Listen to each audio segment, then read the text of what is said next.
अच्छा, कभी सोचा है कि कोई डरावनी कहानी हमें इतना क्यों डराती है? आज हम मौत का साया नाम की एक कहानी को परत दर परत खोलकर देखेंगे। ये समझने की कोशिश करेंगे कि डर और सस्पेंस को कैसे धीरे धीरे बनाया जाता है, जो हमें आखिर तक बांधे रखता है। तो चलिए, इस कहानी के डरावने ढांचे को समझने की शुरुआत करते हैं। सोचिए, कहानी की शुरुआत होती है बस एक फोन कॉल से और इन चंद शब्दों से, बेटा तुम्हारी माँ अब नहीं रही। ये शब्द कहानी की मेन कैरेक्टर मीरा को सीधा उसी दुनिया में वापस खींच लाते हैं जिसे वो सालों पहले डर की वजह से पीछे छोड़ आई थी।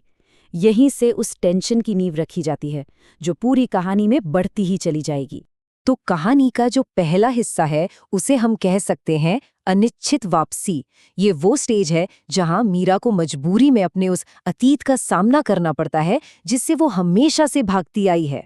और देखिए, यहाँ पर एक इंटरेस्टिंग बात यह है कि मीरा ने अपनी माँ से रिश्ता किसी नफरत की वजह से नहीं तोड़ा था, बल्कि एक बहुत गहरे डर की वजह से तोड़ा था। और अब देखिए, किस्मत का खेल, उसी माँ की मौत उसे वापस उसी डर के पास खींच लाई है। तो जैसे ही मीरा अपने पति रितेश और बेटी अन्नू के साथ उस गांव पहुंचती है, कहानी का माहौल बनना शुरू हो जाता है। चारों तरफ धुंध, एक पुराना अंधेरा सा घर, एक अजीब सी बदबू और ये लगातार महसूस होना कि कोई देख रहा है, ये सब मिलकर एक बहुत ही डरावना माहौल तैयार करते हैं। चलिए, अब कहानी के दूसरे हिस्से में चलते हैं, एक भयानक अतीत। यहाँ पर बातचीत और पुरानी यादों के जरिए मीरा की माँ के उस काले इतिहास से पर्दा उठना शुरू होता है। और यही वो सबसे बड़ा सवाल है जो मीरा अपनी मासी से करती है।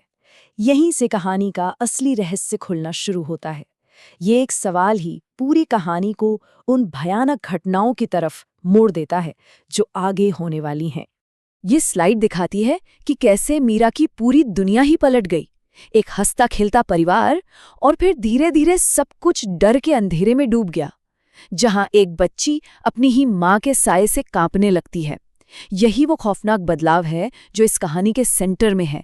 और यहीं से कहानी एक बहुत ही ज्यादा डरावना मोड़ लेती है। मीरा की दोस्त सुमन की रहस्यमयी मौत को सीधा सीधा उसकी माँ के अजीब बर्ताव से जोड़ा जाता है।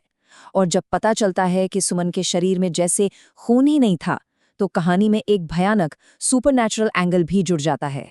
मीरा की ये एक लाइन, ये एक याद, उसके बचपन के हर डर को सच साबित कर देती है। ये सिर्फ एक शक नहीं था, बल्कि एक भयानक हकीकत थी जिसने मीरा को यकीन दिला दिया था कि उसकी माँ के साथ कुछ बहुत ही ज्यादा गलत हो रहा है। तो चलिए, अब कहानी के तीसरे और शायद सबसे खौफनाक हिस्से की ओर बढ़ते हैं।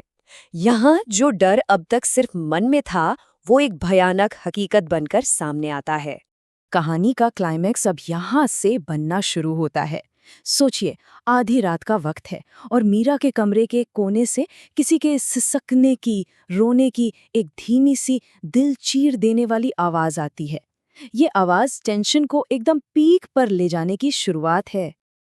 और सस्पेंस तब और भी बढ़ जाता है जब मीरा देखती है कि उस कोने में कोई औरत बैठी है और उसकी पीठ मीरा की तरफ है। ये हॉरर की एक क्लासिक टेक्निक है ना? क्योंकि हम जिस चीज को देख नहीं पाते, उसका खौफ सबसे ज्यादा होता है। इससे पहले कि वो अपनी पहचान बताए, वो औरत एक धमकी देती है, और ये धमकी मीरा के लिए नहीं, बल्कि उसकी बेटी के लिए है। इससे डर और खतरा दोनों अपने चरम पर पहुंच जाते हैं। और फिर वो औरत पलटती है। वो कोई और नहीं, बल्कि मीरा की माँ का भूत है। वही अजीब सी बनावटी मुस्कान और वही खाली डरावनी आंखें।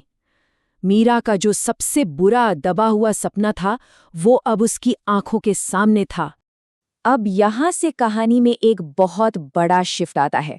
खतरा अब सिर्फ मीरा की यादों का हिस्सा नहीं है, वो उसकी बेटी अन्नू के लिए एक जीती जागती हकीकत बन चुका है। ये शायद कहानी का सबसे ज्यादा रोंगटे खड़े कर देने वाला सीन है। सोचिए, एक 7 साल की बच्ची अपनी गुड़िया से खेल रही है और किसी ऐसी चीज से बातें कर रही है जो दिख नहीं रही, और उसे नानी कहकर बुला रही है। ये मासूमियत और अनजाने खतरे का एक बहुत ही भयानक कॉम्बिनेशन है। अन्नू की इन मासूम बातों के पीछे छिपे भयानक इरादे अब धीरे धीरे साफ हो जाते हैं।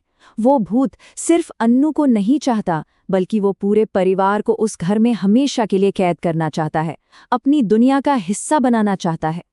और फिर आता है कहानी का सबसे डरावना पल।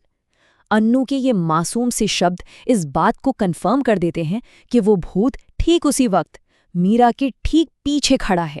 खतरा अब दूर नहीं बल्कि बिल्कुल पास है। अन्नू के शब्द खत्म होते ही ये सारी चीजें होने लगती हैं। अचानक ठंडी हवा, वो बदबू, शरीर का सुन पड़ जाना, ये एहसास इतने असली होते हैं कि मीरा को एक पल भी सोचने का मौका नहीं मिलता और वो बस वहां से भाग खड़े होते हैं। तो अब हम आते हैं कहानी के अंत पर, और ये अंत कोई राहत नहीं देता, बल्कि एक आखिरी चौंकाने वाले खुलासे के साथ रहस्य को और भी गहरा कर देता है। घर से भागते हुए मीरा आखिरी बार पलट कर देखती है। उसे खिड़की में अपनी माँ जैसी एक परछाई दिखती है, पर इस बार वो डरावनी नहीं बल्कि बहुत उदास और टूटी हुई लग रही है। एक पल के लिए शायद थोड़ी दया भी आती है।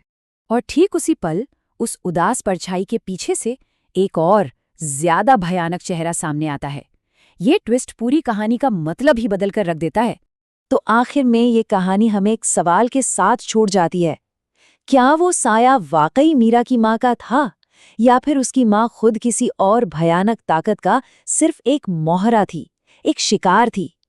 ये सवाल हमें सोचने पर मजबूर करता है कि उस घर में असली बुराई क्या थी, और यही अधूरी पहेली इस कहानी को और भी ज्यादा यादगार बना देती है।